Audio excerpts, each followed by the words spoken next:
I'm on a journey round Britain. It's a magical place, full of the most weird and wonderful things. And I've hit the road with my rather dinky little motor in search of the most glorious foods and traditions.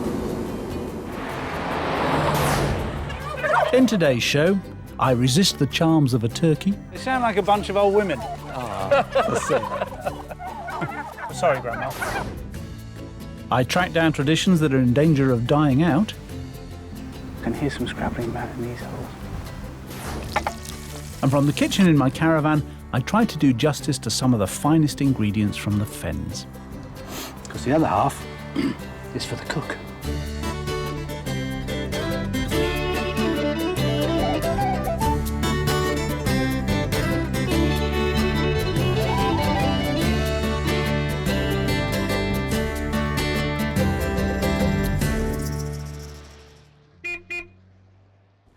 Today I'm in the Fens, one of Britain's richest agricultural areas.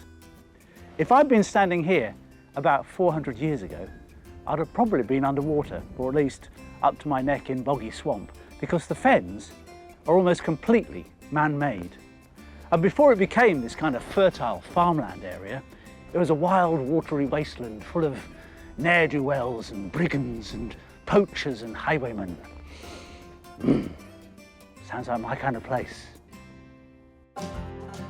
The word fen actually means boggy swamp, and this region is vast, covering nearly 1 million acres of land from the Wash on the coast through South Lincolnshire, Cambridgeshire and Norfolk.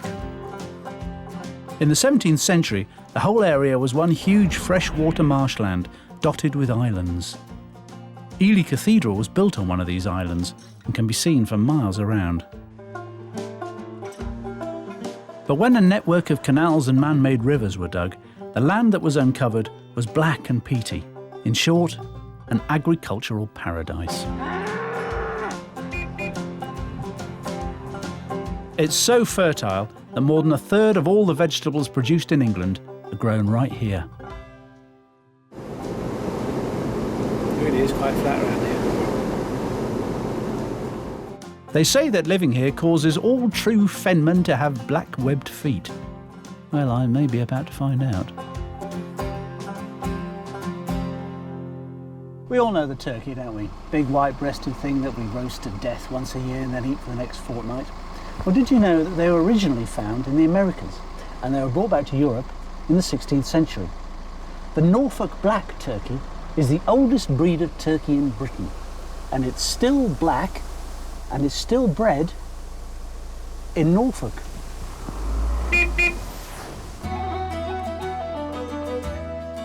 It was the Aztecs who first raised the Norfolk Black.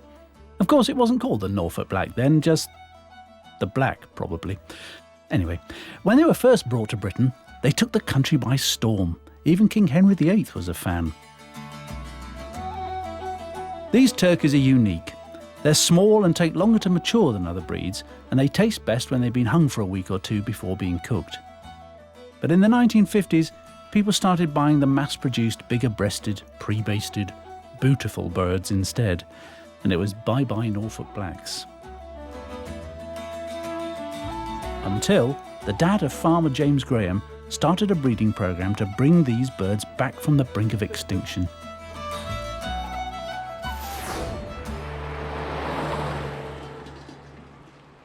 Hello there. Morning. You're James. I am. James, you have the distinction of being Britain's oldest turkey breeder. Indeed. Which could be taken the wrong way. That's right. Well, You're the breeder of the oldest turkey breed, rather than the oldest turkey breeder. That's right. I know it's a hard life, but I think I'm wearing reasonably well. Put it like that. Now, which comes first, turkey or the egg?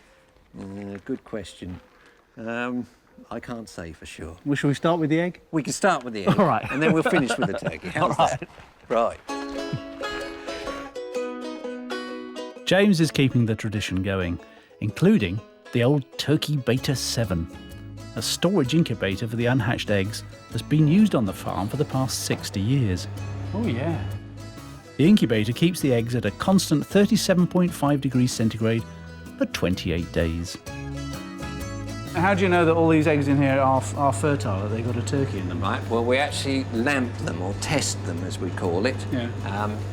They undergo this test with, well, more high-tech equipment.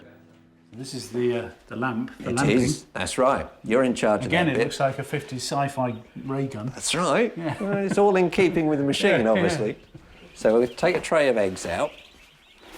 We have to do this very carefully. And see, they're all different numbers, so they're different families. Now I want you to put your lamp on the top of that egg. Without moving it? No, that's right. Just... Where are we? There you have... You can see at the top there, yes, a ring. You see? So that's the air sac at the top of the egg, okay? And that will be the chick underneath there. Yeah. We're now Wednesday, and by Friday that will be starting to want to hatch. Try that one. No, that's a clear. Yeah. No, that's a good one. Well, that's a good one. And normally the big eggs are good, strong chicks. Yeah. That's why we always want, that's a clear, that's a clear one. That's a good one. Properly. So family 2. Try 2. Oh, yeah. Yeah, that's good. That's very good. Nice and healthy family 2. Oh, yes. Oh, well known for their fertility, family 2. Look at that. 4. Yeah. Oh, family 2 is the one for me. Oh, yes. Yeah. They'll all be healthy chicks this time next week. Yeah. Right, we'll put them back in the wall. I'll see if I've got a child. No, I haven't. From egg to turkey. And still no clearer which came first. Now then, here we have a wing band, right? All right. And that means these birds will not be killed at Christmas. These are actually going to be the breeding stock for next year. Yeah. So these turkeys are going to enjoy Christmas. They are indeed. They're going to be left well alone. It's the old age law of nature. The fittest and the strongest survive. Well, these chicks will live long enough to produce our turkeys for Christmas next year. There he is.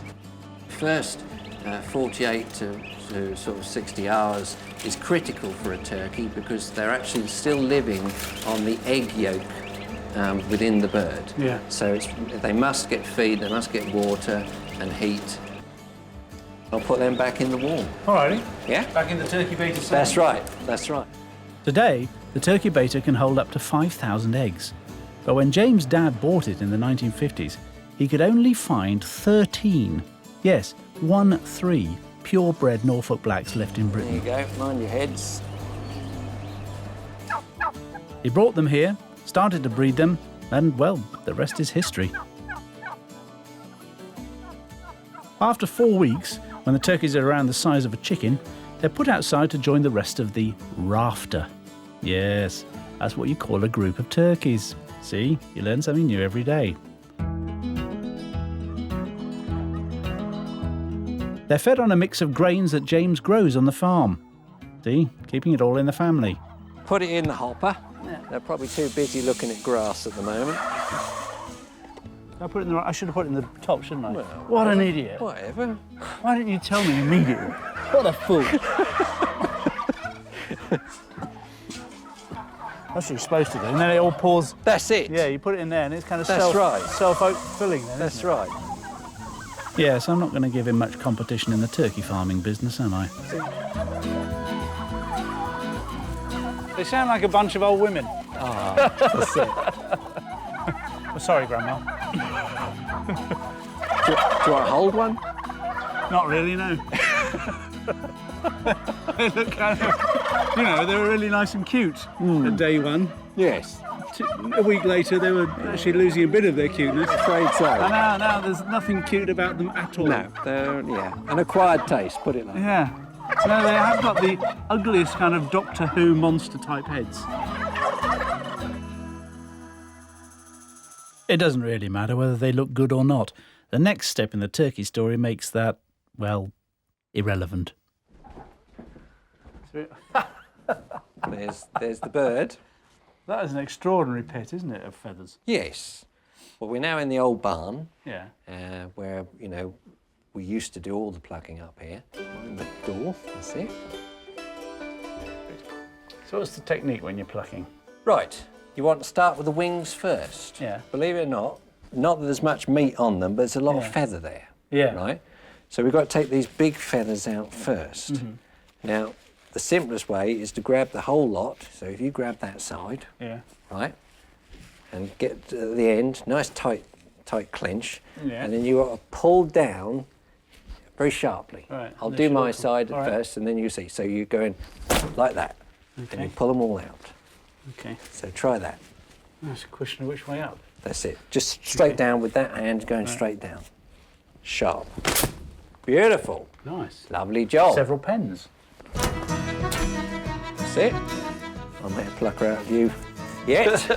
I beg your pardon, sir. You can actually wax the feathers off. Can you? Yes. So you just put this wax on.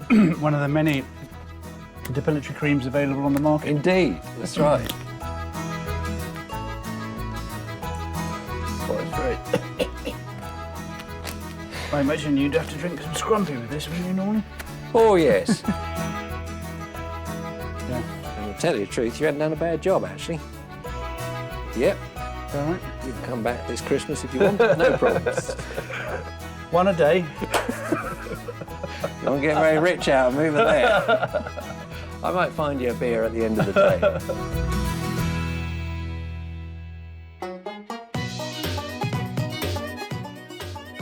Oh, he knows how to win me over.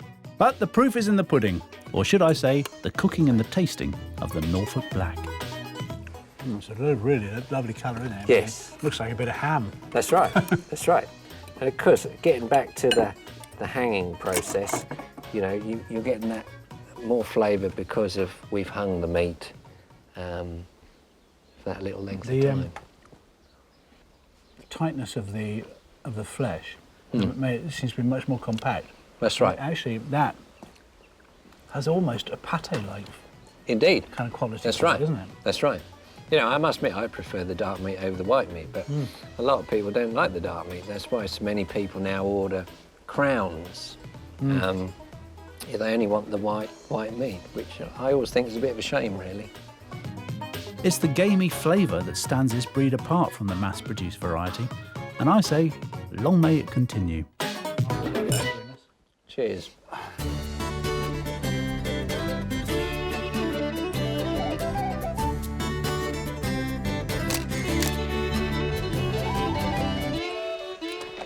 Polaroid. Oh, lovely. Thank you. Oh no, I keep this. I eat the bird and I keep the photo. Thank you very much. Goodbye.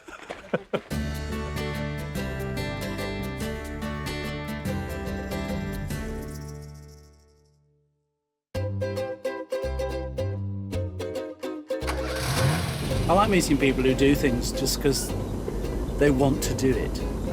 Because there's an opportunity for someone to become a big commercial turkey farmer, but he's decided no. He's, you know, he probably has a better quality of life. He might not earn as much, but he has a greater satisfaction because he's keeping a breed alive. He's got a kind of interest in the taste. It's a different kind of set of rules, isn't it? I admire that.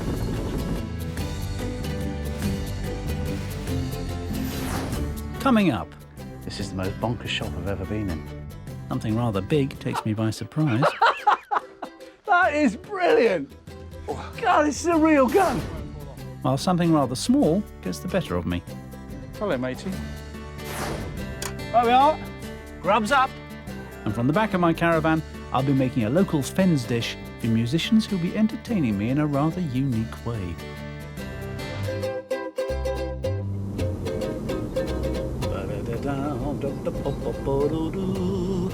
I'm journeying around Britain with my trusty little caravan, tracking down traditions and customs.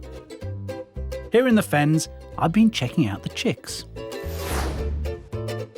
That's very good. Nice and healthy family too. Oh, yes.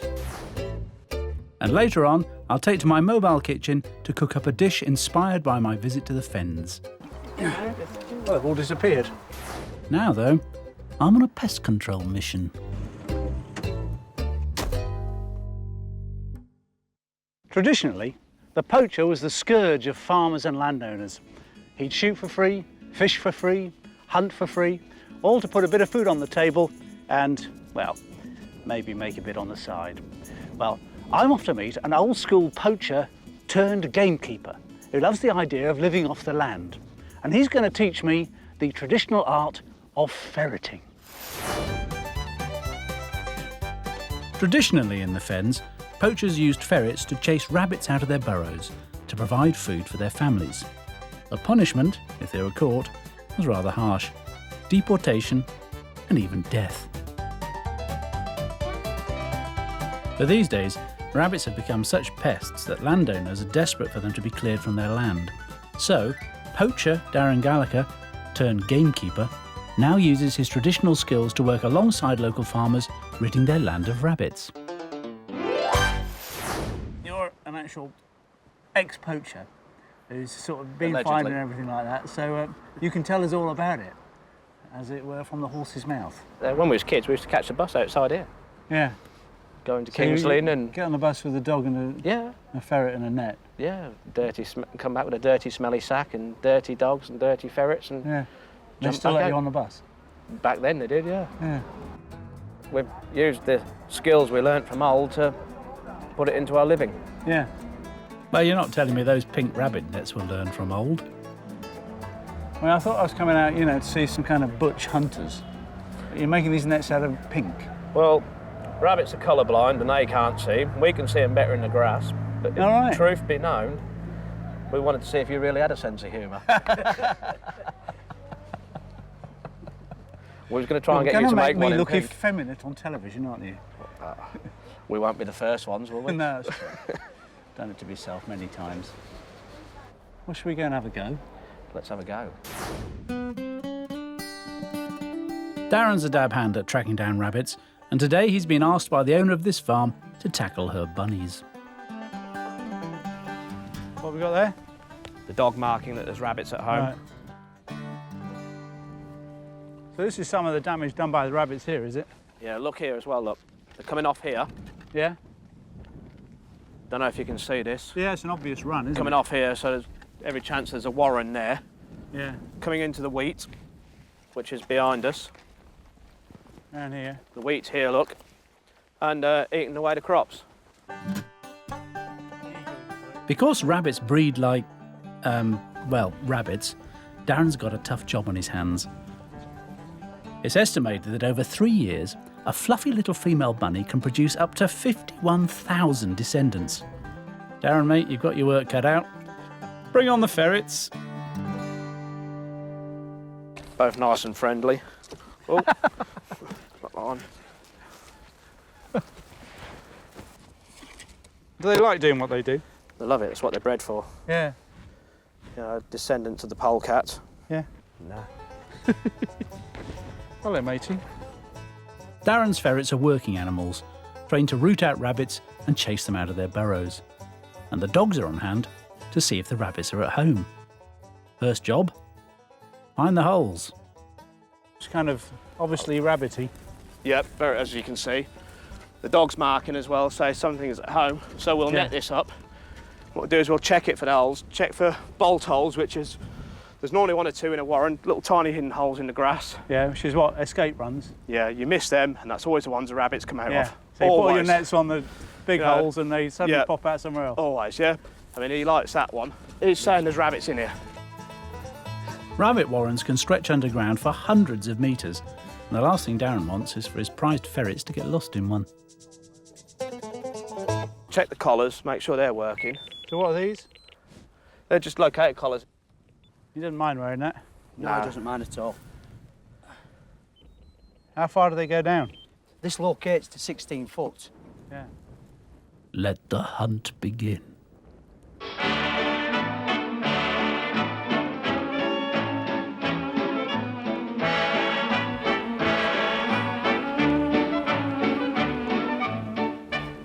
It's quite exciting. Just waiting. There might be nothing to see, but there's definitely something going on underground. I can actually hear something happening. I can hear some scrabbling about in these holes. Halfway. Here. Somewhere between them 2 holes, yeah? Yeah. You can hear it. What, I mean, the ferret's got hold of something.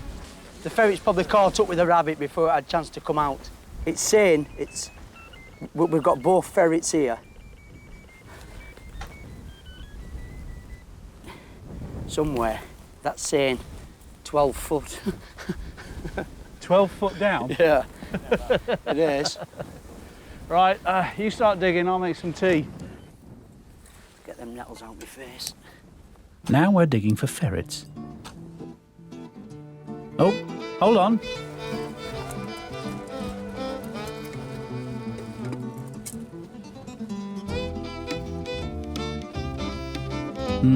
False alarm. No, nothing there. Not quite what Darren had in mind. No longer the ferrets hunting the rabbits, it's us hunting the ferrets. What do you reckon? Oh, hello. Oh, there's a ferret come out of that hole there. Shall I reset this? Yeah, please. It's gone. One out, but still one down. Back to the digging.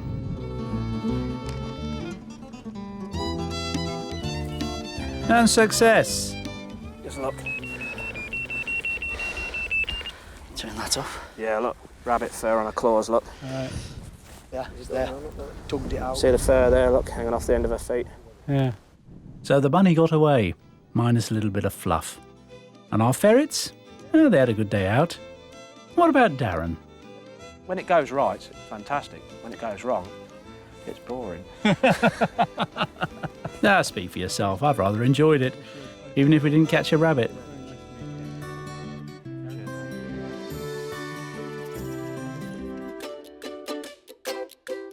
Hold the ferrets right up. Here we go, looking this way. Let's crack it.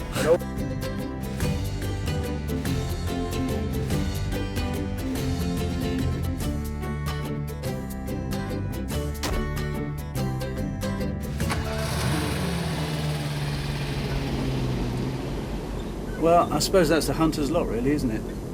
You win some, you lose some. Sorry, little fluffy bunnies.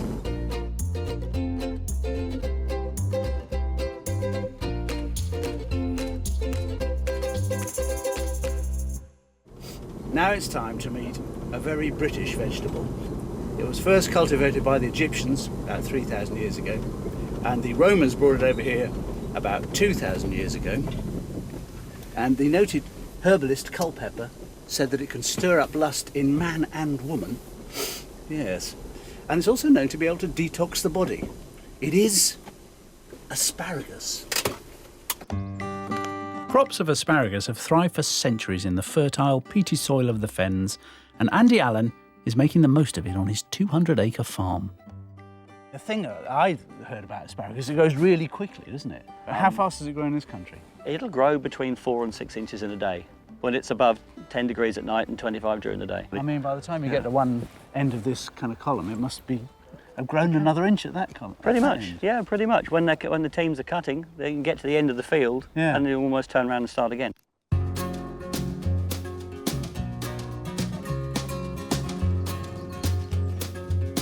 And how do you cut it? We've got a mark on the knife, so Yeah. the picker will stand the knife next to the spear. Yeah.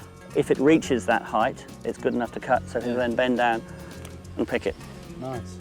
This is high tech, was that? What's your favourite way of eating it? Barbecue, it's a fantastic way of doing it. Yeah. Lay on a barbecue griddle, sprinkle a little of olive oil on it, I often finish roast it off them. with some parmesan. Perfect, that's how I eat it. That's my favourite Delicious, always. isn't it? Yeah. It's just an exciting vegetable. I find it, the people we deal with, the markets and everything else. I is love great. it when people say things like, it's just an exciting vegetable. It is. Well, that sounds bizarre. It's bizarre, but it's just the a really nature of how exciting it grows. vegetable. Well, with that kind of enthusiasm, I'd be a fool not to take some of Andy's crop with me to cook up later. Coming up next, I get to grips with a slippery character. Turn them upside down, you can put them asleep, but I don't know. I discover musical traditions unique to the Fens, It's a haunting sound, isn't it? and I cook a traditional poacher's treat from the back of my caravan. I'm travelling around Britain with my caravan in tow, and today I'm in the Fens on a journey to discover ancient traditions still in use today.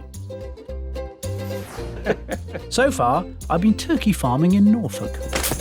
Beautiful. And I picked my own asparagus, which I'll be cooking up later, al fresco, out at the back of my caravan. So I'm rather pleased with that, it's looking quite good. Right now, though, I'm off to find out about a 1,000-year-old tradition kept alive and kicking by just one man, right here in the Fens. The Fens have always been home to a vast array of fish. Eels used to be the most plentiful, so much so they used to use them as currency. They used to pay their rent in eels, they used to pay the local clergy, and it's said that Ely Cathedral was paid for in eels. Nowadays their numbers have dropped and there's only a handful of people licensed to catch them, and I'm off to meet a bloke who is the last in the country to catch them the traditional way.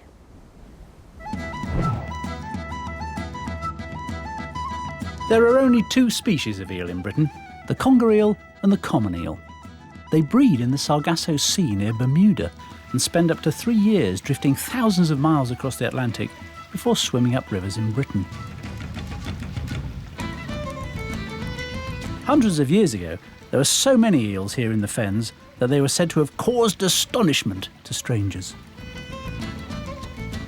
Today, there are species in trouble.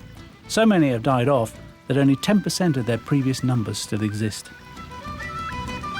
Peter Carter's family have fished for eels in the Fens for 500 years, and he uses a centuries-old method to maintain his livelihood.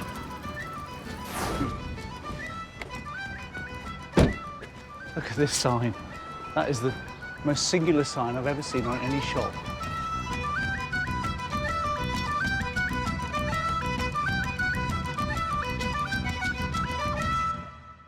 This is the most bonkers shop I've ever been in. If you ain't here, give the old bell a rattle. Hello. Hi there. It's an extraordinary shop you've got here. Thank you. But what I've really come to talk to you about is eels. Oh, yes, yeah. You're one of the only eel catchers left, aren't you? I am last of the traditional eel catchers on the Yeah. Fen, yeah. Because you catch them in a particular way, don't you? Yeah, I still use the old-fashioned willow traps. That's an eel trap, that. That's an eel trap. It looks like something you might buy in Habitat. Yeah. Put a lamp in it. Yeah. Well, what you got is you got a chair, which is a spiked entrance, Yeah. and there's a second one in the middle, which is even tighter. All right, yeah. So as the eel swims in, he gets You himself stuck, can't go and backwards. he goes up there. And we put the bait in this end, Yeah. and then to get him out, you got the wooden bug in the other end. There were times when Peter used to catch up to 150 pounds of eel every night. Now he's lucky if he gets a third of that in a month. Time for me to try my hand at making an eel catcher. Take a little get going once you get there. That's it. Really split my fingers there. That's pretty simple, isn't it? I thought I wasn't going to get the knack of that. I thought it was going to be an embarrassing failure. Oh, look at that. I look like an old countryman. You've done well. Most people can't manage it.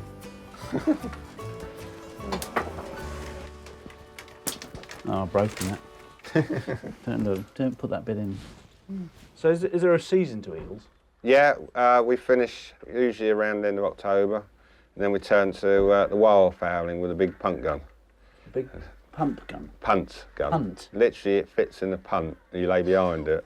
Yeah. And the best we know was 80 ducks for one shot. Where is this gun? It's out the back. Do you want me to go and get it? Yeah, let's have a look at that. Oh, we'll go and get it. That might take a minute because it's heavy. It's a kind of strange wood everywhere. I suppose that's a bit off. I don't know what that is. It looks like it must. Maybe it's used in a punt or something.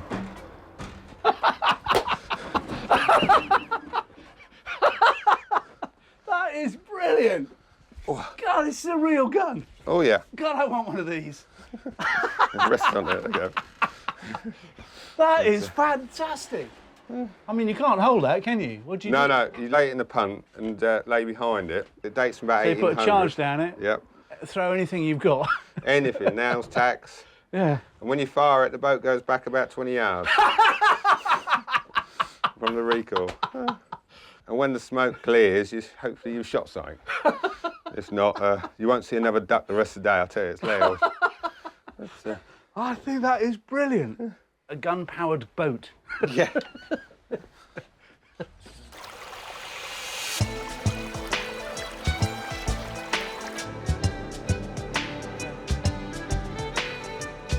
With the gun safely stowed away, it's time to fish for eels. I'd have loved to go in the gun-powered boat, but the next best thing is Peter's eel boat.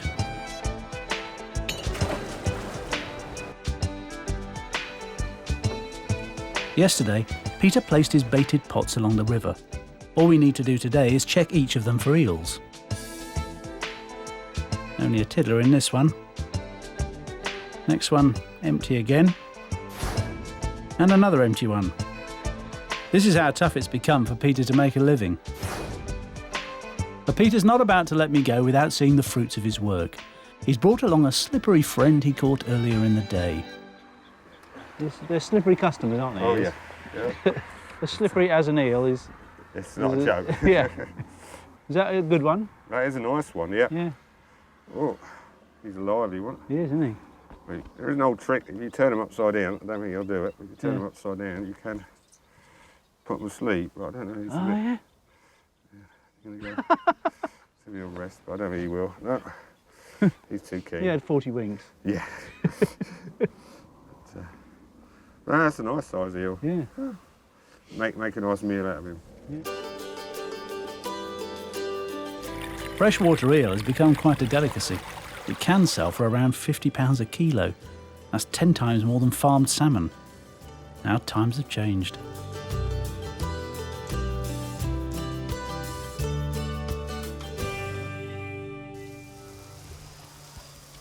We've skinned an eel. Yep.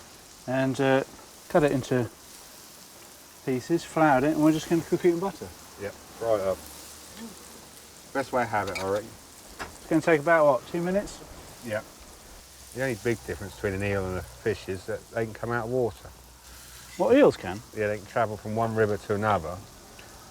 Because what they do is they shut the gills off, and as long as the grass is wet, they can breathe through the skin. So there was an eel found in Scotland. They reckon that travelled 30 miles across land to get there. Yeah. It's an impressive creature. Yeah.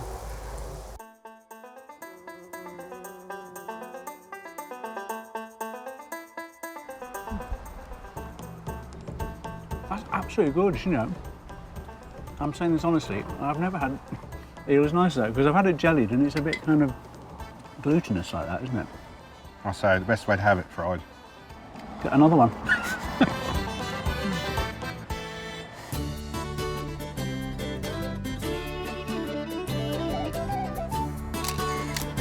The cracker.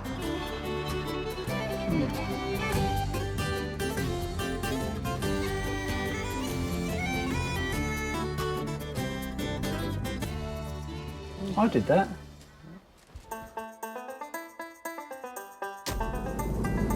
Pete was a great bloke, wasn't he? I loved him. I said, what's a regular day like for you? He said, oh, I don't really have one. He said, depends on season a bit. He said, sometimes, you know, if it's sunny, I'll just go out and lie under a tree. Why don't I have a life like that? He also said, skinning an eel is like taking a glove off a lady's hand.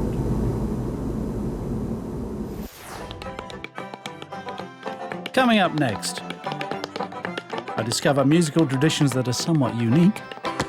Hey! And from the back of my caravan, I'll be cooking up an ancient traditional Fens dish. I'm in the Fens on my trip round Great Britain on the hunt for traditional food and time-honoured customs. I've been taken aback by some of the things I've seen. That is brilliant! Oh, God, this is a real gun. Oh yeah. God, I want one of these. I've seen how the people of the Fens live well off their fertile lands. There's an abundance of food. I love it when people say things like, it's just an exciting vegetable. It is. There are waterways that once oozed with eels, and fields full of rabbits, just not today. Now, I'm about to meet up with a bunch of traditional musicians and dancers, and I'll be cooking up a very local treat for them, straight from the back of my caravan. I love folk music because it's the music of the people that's sort of handed down through the generations, and it's full of stories and some really catchy tunes, and it often accompanies some rather extraordinary dancing. Now, the dulcimer is a musical instrument that's been popular around here since the 1800s, and so has step dancing. It's very popular among the fishermen. And if you've never seen either, then here's your chance.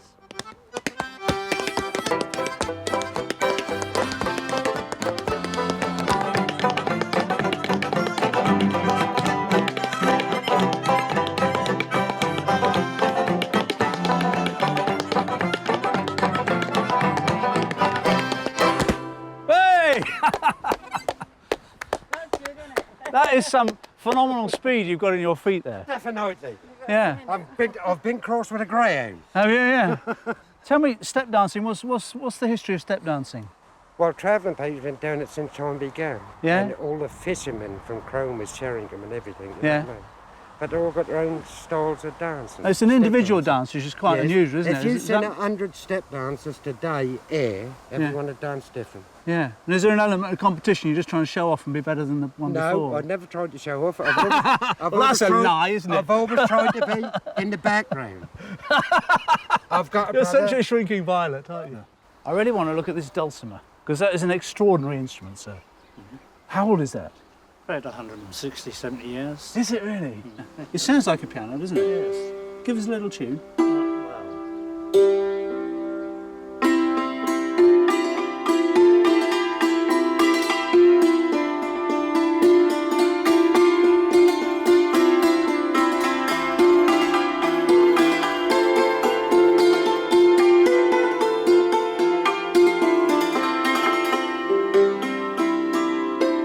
Fantastic, isn't it? It's a haunting sound, isn't it? Well, it's fantastic to hear you all, and I'm going to cook you all a nice little pie. Right, today I'm making either a poacher's pie or a game pie. Depends which side of the law you're on. If you've got these things illegally, it's poacher's pie. We're making a game pie. In here, I've been frying off a bit of bacon with some butter. And what I'm going to do is I'm just going to sear all this. On here I've got some rabbit, I've got some venison, and I've got some pheasant. Lovely colour, that venison, isn't it? I'm just going to dip this in here.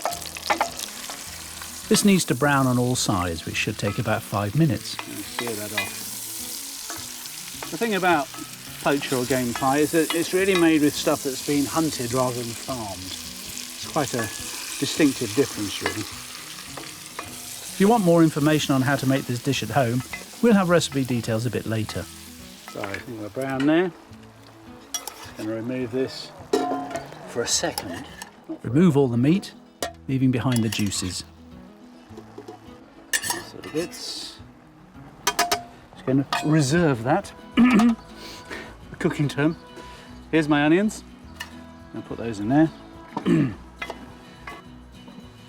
if you imagine you were a poacher, you've been out in the fields, had a really nice time, been away from the wife. You know, why people go fishing, isn't it? And just got to provide yourself with an onion, probably steal that from the next door field. You've caught a few little bits of meat. You get your wife to do this while you go down the pub. Where is my wife?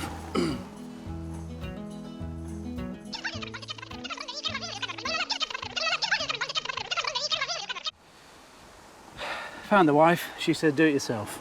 Honestly, modern women. Right, those are shredded down. Now into that I'm going to put a little bit of flour. This is just to kind of make a thick sauce once we get everything going. Into this we put our herbs. Look, some thyme and a bay leaf. Here's some our meat. I'm going to put our mushrooms in there. There's one left over. Take that one. A little bit of stock. chicken stock, this one. And then, the most important ingredient, some beer.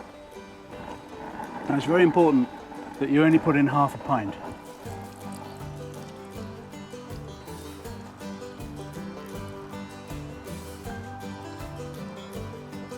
Because the other half is for the cook. Leave that for an hour and a half, have a bit of a drink.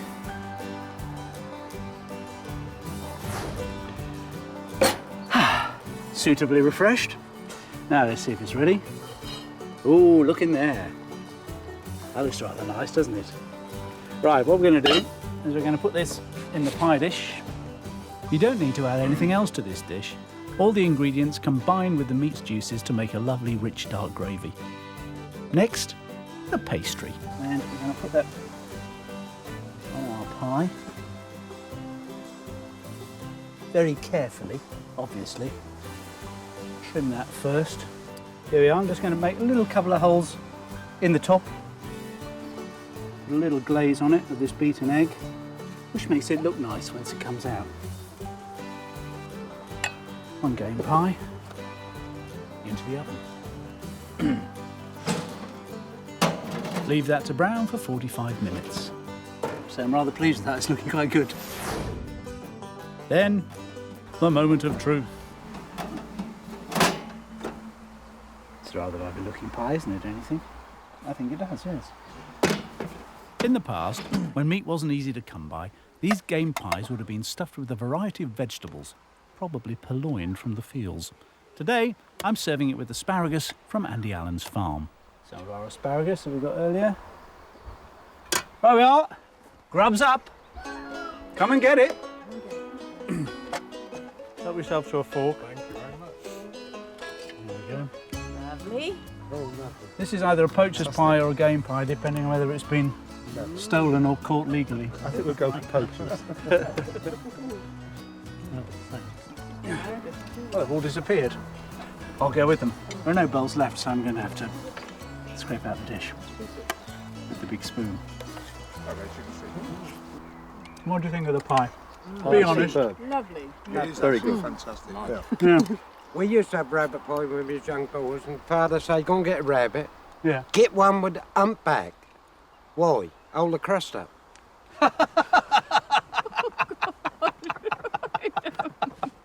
Do you know what? What? Half of me believes you. This dish is dead easy to make. Here's how. Fry the bacon in butter until brown. Add your choice of game. I don't recommend poaching. A butcher will have what you want. Brown the meat on all sides, then remove from the pan. Fry the onion, add the flour for thickening, then put the meat back in the pan. Add the mushrooms with the stock and beer and season. Simmer for an hour until the sauce is reduced. Transfer the cooled stew to a pie dish and cover with short crust pastry. Make holes in the top and paint with the beaten egg.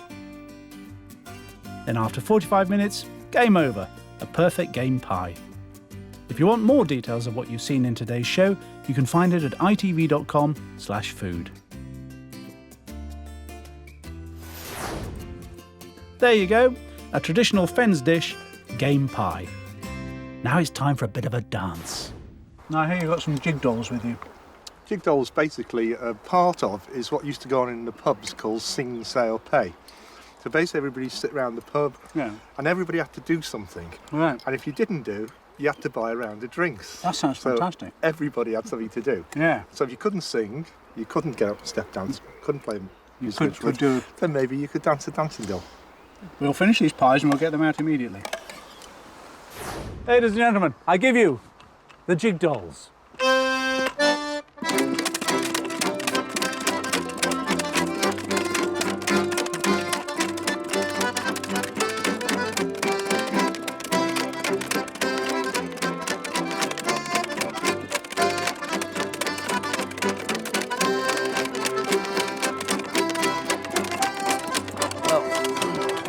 Well, that's it from the Fens.